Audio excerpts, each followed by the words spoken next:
Avez-vous déjà eu la sensation que vos décisions étaient guidées par des forces invisibles? Que, malgré toute votre bonne volonté, vous agissez parfois contre vos propres intérêts? Et si je vous disais que ce n'est pas un hasard, mais un phénomène universel qui influence chacun d'entre nous? Un phénomène qui révèle les aspects les plus profonds et troublants de notre nature humaine. Aujourd'hui, nous allons plonger au cœur d'un concept fascinant et dérangeant, le paradigme du prisonnier. Ce que vous allez découvrir pourrait bien bouleverser votre manière de voir les choix que vous faites au quotidien. Nous sommes, tous, un jour ou l'autre, confrontés à des dilemmes moraux ou personnels. Pourtant, certains de ces dilemmes dévoilent des vérités inconfortables sur notre capacité à coopérer ou à trahir. Le dilemme du prisonnier, une notion largement étudiée en psychologie et en économie, illustre parfaitement pourquoi deux personnes, même conscientes que la coopération serait bénéfique pour chacune, finissent souvent par se tourner le dos. Dans cette vidéo, nous n'allons pas seulement explorer ce dilemme, mais aussi comprendre comment il reflète des réalités bien plus vastes qui façonnent nos comportements, nos décisions, et au final, notre société. À la fin, vous saurez pourquoi ce paradigme est si puissant, et surtout, comment l'utiliser pour faire des choix plus éclairés dans votre vie quotidienne. Nous verrons ses origines, ses principes fondamentaux, des exemples concrets tirés du réel, et comment ce concept peut vous offrir un nouvel éclairage sur vos propres décisions. Le dilemme du prisonnier, quand la peur piège la raison. Pour bien comprendre, imaginez deux personnes arrêtées pour un même crime, séparées et incapables de communiquer. Chacune doit choisir entre trahir l'autre en avouant ou garder le silence. Si les deux restent silencieuses, elles écopent d'une peine légère. Mais si l'une dénonce pendant que l'autre se tait, le dénonciateur est libéré, tandis que l'autre subit une lourde sanction. Enfin, si les deux se trahissent mutuellement, ils écopent tous deux d'une peine modérée. À première vue, il serait logique que tous deux gardent le silence afin de réduire au maximum leur peine. Pourtant, la crainte d'être trahi pousse souvent chacun à dénoncer l'autre. Voilà le cœur du dilemme. La décision rationnelle prise individuellement mène paradoxalement à un résultat pire pour les deux. Ce concept, formalisé en 1950 par le mathématicien Albert Tucker dans le cadre de la théorie des jeux, éclaire de nombreux comportements humains, des négociations politiques aux stratégies commerciales.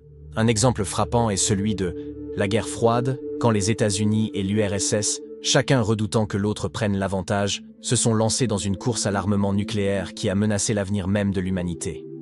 Que révèle ce dilemme sur notre nature? Il montre qu'en situation de tension, nous privilégions souvent notre sécurité immédiate, même si ce choix conduit à un résultat globalement désastreux. Un piège mental dont il est crucial de prendre conscience pour mieux comprendre nos décisions. La compétition au quotidien, quand la méfiance domine. Ce phénomène ne se limite pas aux grandes crises internationales. Il se manifeste aussi dans notre vie de tous les jours, à une échelle plus modeste, mais tout aussi révélatrice. Prenons l'exemple du marché français de la grande distribution. Chaque enseigne cherche à proposer des prix toujours plus bas pour attirer les clients. Ce combat incessant exerce une pression énorme sur les producteurs, les employés, et impacte souvent la qualité des produits. Si ces acteurs pouvaient coopérer et fixer ensemble des prix justes, le système serait plus équilibré et bénéfique pour tous. Mais la crainte qu'une enseigne profite du compromis pour prendre l'avantage pousse chacun à agir dans son propre intérêt, créant un cycle de concurrence acharné aux conséquences lourdes sur le plan social et économique. Un autre exemple bien concret se trouve dans notre expérience quotidienne sur la route. Imaginez une circulation dense, où chacun respecterait scrupuleusement son tour et sa file.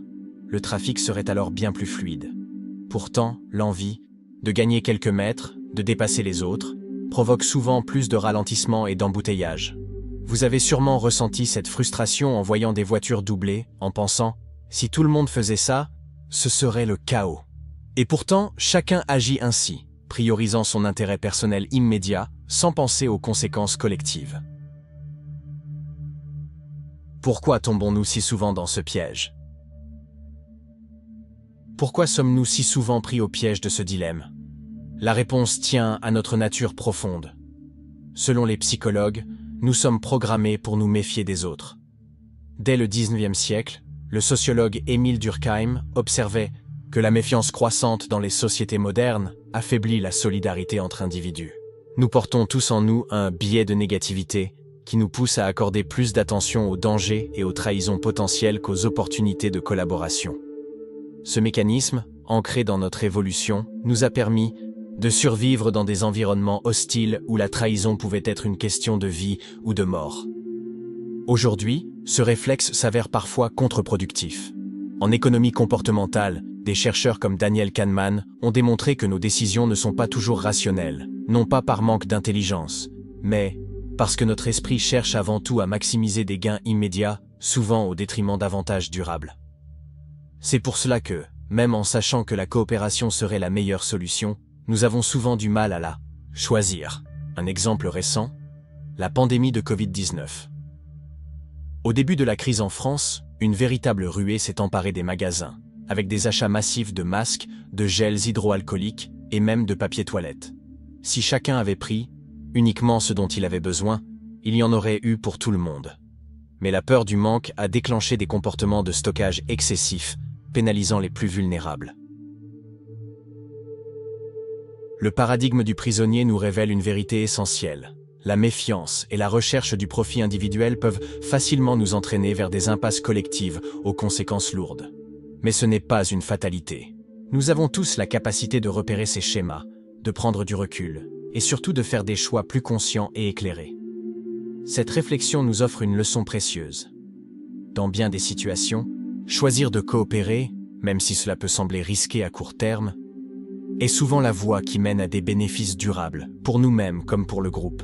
Alors, la prochaine fois que vous serez face à un dilemme, souvenez-vous du dilemme du prisonnier. Serez-vous celui qui trahit par peur ou celui qui ose la coopération? Et vous, avez-vous déjà vécu une situation où choisir la coopération a fait toute la différence? Partagez votre expérience ou votre avis en commentaire. Votre témoignage pourrait inspirer d'autres à voir les choses autrement.